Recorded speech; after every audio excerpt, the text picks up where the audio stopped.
Business Foundations for Mums with me, Kate Butcher, is the podcast to listen to if you are a mum who is ready to launch your business, not sure where to start, or wanting to turn that sideline into something more serious.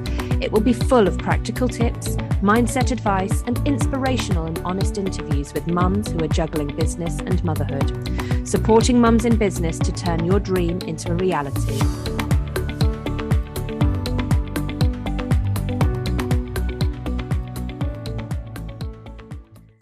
Hello and welcome to today's episode of Business Foundations for Mums. Today, I really would like to talk to you about some basics of Instagram. And Instagram is a fantastic tool if you use it well.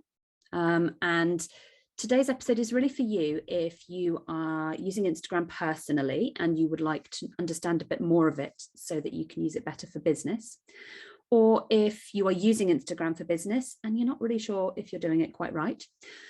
And also, if you have never used Instagram, but you know that you need to get your business on there, it can be a really useful one to get your business out there if that's where your target market are. So I'm going to start with covering the basics of your Instagram profile and the things that you need to have on your Instagram profile. So if you are on Instagram, and Instagram is primarily a mobile-based app. It is designed and aimed to be used on a smartphone. You can use it on a desktop and you can schedule to it as well. But the main aim of Instagram is that it is a handheld device, used on a handheld device. It's used on a tablet or a phone primarily. And therefore, most of the features are most easily usable and most readily available in the mobile app as opposed to anywhere else. So if you are in the mobile app, you will see your profile picture, your profile. And if you click on that, and it's normally in the bar along the bottom, I do think that some phones are a little bit different, but I'm using my iPhone. So on my iPhone, it's on the little bar at the bottom on the right-hand side. And if you click on that, that will take you to your profile. The first thing to know about your profile is, or to think about when setting up your profile, is your handle, and your handle is your username. Your handle is the bit that if you go to www.instagram.com/, your handle is the bit that comes after that will take people to your feed, to your content, to your profile. And it's the way that people can find you. It's the bit that people can tag you using your handle. So, for example, they can put in an @ symbol followed by your handle, and anyone can click on that and will go straight to your handle using that @ tag. So that's how people can tag you using your handle. It's your username. It's the way people find you.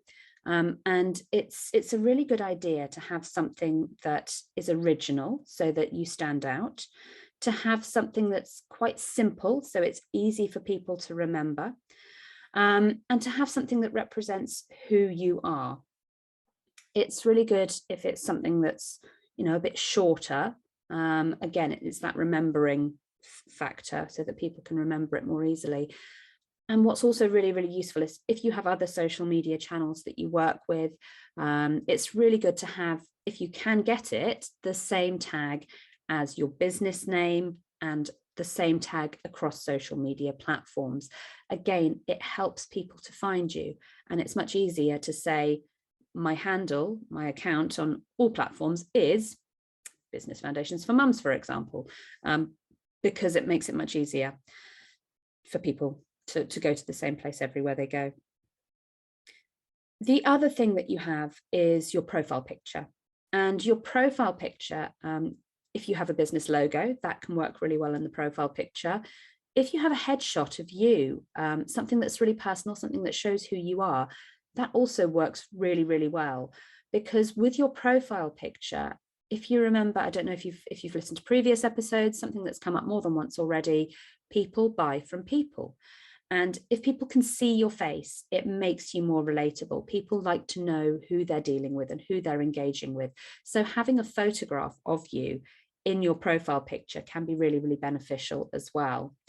It is really useful, though, to remember that if you do have a profile picture, as much as possible, if you have strong branding colors, to try and make sure that the colors in that photograph, in the background or in what you're wearing, fit with your overall colors, with your branding colors.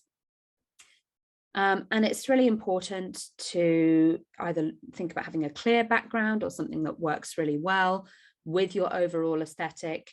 Maybe think about having props, maybe think about keeping up with the seasons and changing it on a regular basis. A photograph of you standing in the sunshine isn't going to look quite as effective in the winter, and equally a photograph of you standing in the snow is not going to quite it's not going to quite work in the summer. So think about whether it fits with everything that's going on around you. The other thing that you have on your profile is your name. So as well as your handle is the way people can find you. You also have your name. So for example, my handle is business_foundations_for_mums. Yet my name on my profile is Kate Butcher. So you can have your name and you can have your handle. And in some situations, it's worth making sure that those two things are aligned. In other situations, the handle can be a way for people to find you, but having your name on there can also be really beneficial. And below that, you have your bio. And your bio is really, really important. It's really essential that you think carefully about what you want to say in your bio, because this is where people will go to your profile and they will start to read your bio to see what you do. And the first line is the most important line. Your followers, or the people that you want to follow you, need to be able to read that first line, and they need to see whether you are the right person for them to follow. So it's really useful to have a call out in the first line, even in the first few words, to say exactly who you are serving, who your account is aimed at, who you're trying to talk to. So mine starts off with supporting mums in business is the very first phrase that I've got in there, because that's who my account is for. So if a mum in business comes to my profile, straight away, they'll see, okay, this might be an interesting account for me to follow, supporting mums in business. I'm a mum in business. That straight away helps them to know that it's the right profile for them. And then you need to say what it is that you offer them, what it is you do, what it is you provide, how you can help them. So rather than saying, this is what I make, say how you help them, what problem you solve for them, how you support them. That stuff is really interesting, because that is where the connection lies, and that's what will get people engaging. You also have the opportunity for a link, just one link that you can put in there. So you can direct people to your website if you have a website, or you could direct people to a Facebook group if that's where the main bulk of what you do goes on. But you just have the opportunity for one link. Now, if you have, for example, multiple places that you want to direct people to, you might talk about your particular blog post in one of your posts, and you want to direct people to that blog post. And then in another post, you might be talking about a special offer that you have, and you want to direct people to where they can find details of that special offer.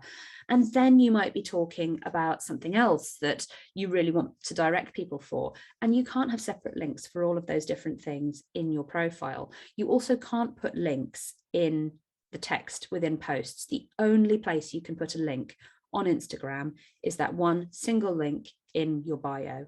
So if you want to direct people to different places, it can be really useful to use tools such as Linktree. Linktree is probably the most popular one out there, but there are lots of other options as well as Linktree. And actually, something that I often recommend, if you have a website of your own, I always suggest that you create a page on your website that has a list of all of those links. And when you come onto your Instagram account and you post something and you want to point people in the direction of a new link, then you add that link to your links page, because by having your links page, you're directing people to your website, you're getting the benefits of that SEO, but you're also bringing people straight into your website where they can see your menu, for example. They can see all the other things on your list of links of different places that they might be interested in. So it's really good to direct people somehow to your website in one way or another. The next thing that I want to think about is about posting on Instagram. So first of all, thinking about the posts that you're creating, it's really important to remember that Instagram is a visual tool. It's something that I'm going to hold my hands up here and say that I am not a visual person. I'm an auditory person. I listen and I learn best through listening. So Instagram, I am on Instagram, but it's not a platform that I found easy to learn because images aren't what grab my attention. So Instagram is all about the images. And because I'm not a visual person, I also struggle to create content that's visually appealing. So therefore, I'm really, really lucky. I've got somebody who works on my team with me who is visual and who creates a lot of the visual content on my feed for me, because for me, I do struggle with it. If you give me a structure to work with, I'm absolutely fine. So sometimes it can be really useful to have a structure to your grid and think about how you want your posts to go out in the overall grid. But first of all, we'll look at the individual posts. So when you are posting, as I say, it's all about the images. It's all about the pictures. That's what will grab people's attention. They're not going to read the caption unless the image has already grabbed their attention. The image is what draws people in, and the image is what gets people engaging. So think really carefully about your images. Your images can be photographs, but they can also be graphics that you create. They can be graphics with words on them. They can be small videos as well. You can create graphic videos and short videos on your grid as well. So you can put things on that are potentially going to engage people. The other thing to really think about when you are creating your images is how they will look in your overall grid. So again, if you go to your profile and you look at the grid, or if you haven't got a grid yet, go to somebody else's profile and look at their grid. And the grid is, when you scroll down past the bio, it's the photographs that you can see underneath that. It's the combination of photographs that you see on your screen. And most smartphones will show either the most recent 9 images or the most recent 12 images, depending on the screen size. So it's really important to think about how the most recent 12 images in particular work together. Because if somebody goes to your grid and it's a real mix of different styles of photographs and combinations of things that just don't seem to visually work together, a lot of the time people will look at that and will go, okay, I'm going to move on. However, if your grid is aesthetically pleasing, if people come to your grid and it looks curated and it looks visually appealing, that is often going to grab people's attention, and they potentially from there will start scrolling further down. They might follow you. They might start to engage with some of your posts. So having images that work really well together can be really, really useful. And you can do this by bringing in your brand colors. So thinking about the colors that you have, having a combination of your brand colors in the graphics that are on your grid, having a mixture of graphics and photographs. Patterns can work really well. So crisscross patterns, alternate patterns is a popular one. And that's how I do it on my grid. I have a graphic and then a photograph. And the photograph may not always be a photograph that takes up the whole screen. It might be a photograph on a background, but it's both a combination of a graphic with just words, and then the next post is an image or a photograph. So it's about thinking about what works to make it visually appealing. If you have a main brand color, then having a nice consistent color throughout your grid can be great. If you have 2 or 3 brand colors, find a pattern with those colors that works. And I will talk in just a moment about some tools that you can use to help you to plan your grid. Another thing that can really help with the aesthetics of your grid is a filter. So potentially having lots of different photographs, but having the same filter on all of them keeps the brand aesthetic the same all the way across. It's about thinking about a consistent look throughout your profile. One thing that you might see on some grids, curated images are multiple images that make up one larger image within your grid. So you may have seen these on some people's feeds, on some people's posts. They look absolutely fantastic if they're done well, but they do take a lot of planning to get them right. And to keep those curated images, as those images move down your feed, to keep those curated images looking as they should, you have to consistently post 3 posts at a time. Otherwise, part of the image will move down and the rest of it will stay on the other side, and then it will stop being a curated image. It won't work as well. So it does take time and work to maintain a profile where you have curated images on there. And it's worth thinking about it, because you may be really interested in doing curated images now, but in a year's time, you may not be that interested in doing the same thing.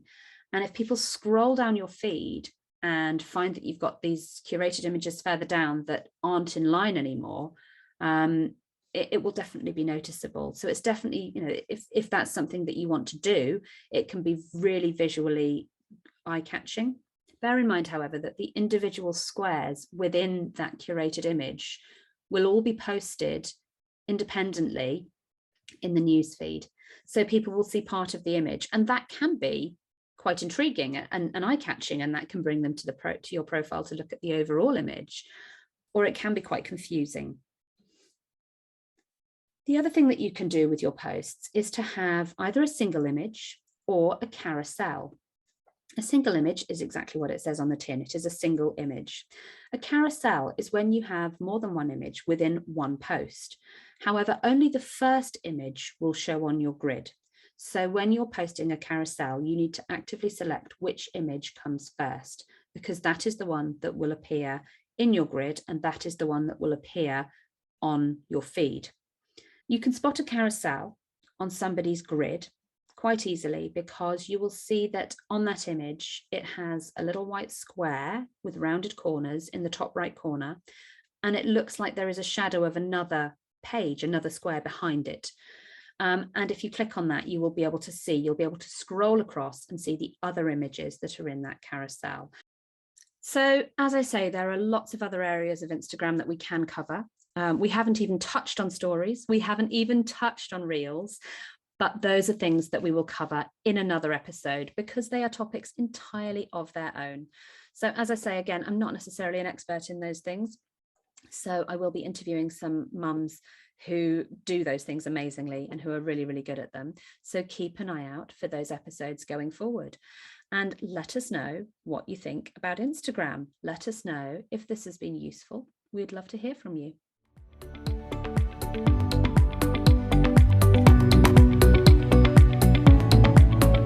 Thank you for joining us here at Business Foundations for Mums.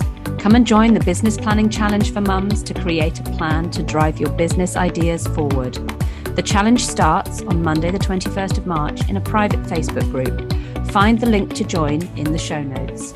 You can find all of our episodes, show notes, and blog posts at businessfoundationsformums.co.uk, and you can follow us on Instagram or Facebook.